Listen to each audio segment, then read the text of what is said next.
Olá, tudo bem? Como vai você? Vamos com mais um vídeo direto ao ponto? Pois bem, eu queria falar rapidamente nesse instante sobre Tessalonicenses 5,17, onde está escrito lá, orai sem cessar. E em tantas outras menções no Evangelho, e muitas delas feitas pelo próprio Senhor Jesus, ele nos incentiva a orar, a ter uma vida de oração. Orar andando, falando, pensando, orais e vigiais para que não entreis em tentações, orar para pedir, orar para abençoar, orar pedindo perdão.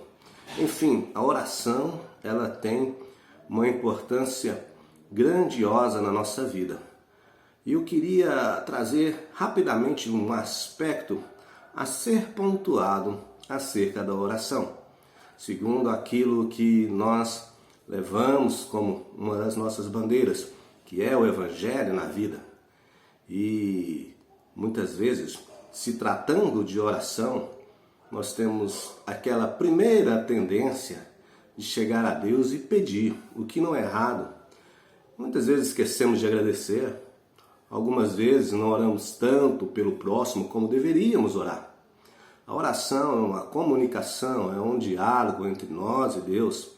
E Deus sempre nos ouve quando fazemos desse instrumento uma sinceridade do coração, que tenha inteireza, que tenha verdade, que tenha antes de qualquer circunstância para chegarmos a Deus nesse momento de comunhão, de diálogo tão profundo e poderoso, o princípio de primeiramente liberar perdão e de liberar sentimentos contra quaisquer pessoas e quaisquer situações que nós temos passado.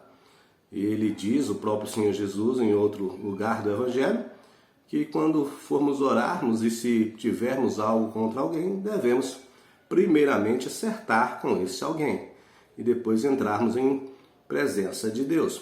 E ele diz, se nós não perdoarmos, tampouco o nosso Pai Celestial nos perdoará. Então, existem princípios fundamentais para que a sua oração seja aceita da parte de Deus. Ele te escuta, mas ser aceito é aquela oração realmente da sinceridade. Esse é um aspecto clássico e conhecido da oração. Agora eu quero dizer algo que talvez você não tenha escutado muito acerca da oração, que é aquilo que o Evangelho na vida, esse ministério que nós representamos, preconiza e tem como um dos seus fundamentos, que é ser a prática do Evangelho no próximo, nas nossas atividades, no nosso viver diário. O Evangelho ele é praticado. E o Evangelho na vida não é somente quando você ora, mas quando você é a resposta de oração de alguém. Guarde isso aí, né? Sempre vamos a Deus com esse entendimento de colocar as nossas orações, nossas petições, nossos clamores, nossos agradecimentos a Deus. Mas o Evangelho na vida é você ser a resposta de oração de uma outra pessoa. É você chegar e ser a resposta daquele que clama, daquele que pede a Deus por socorro, por ajuda, por um amparo. É você ser a resposta da oração de uma outra pessoa. A pessoa está lá clamando, pedindo e dizendo, Deus, me abençoe, Deus me dê livramento.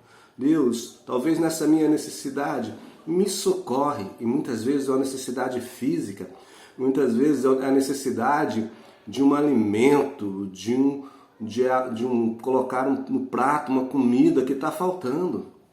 E quando você chega ali, levando esse alimento físico também, levando essa vestimenta que está faltando no frio, você é a resposta daquela vida.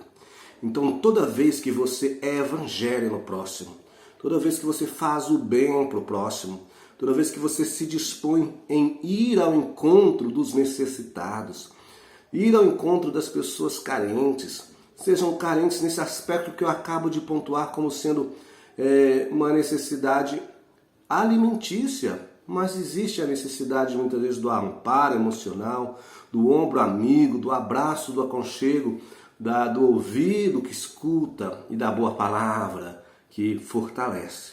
E quando você faz isso no próximo, com certeza, você é a resposta de oração na vida daquela pessoa. Porque é isto que é o Evangelho na vida.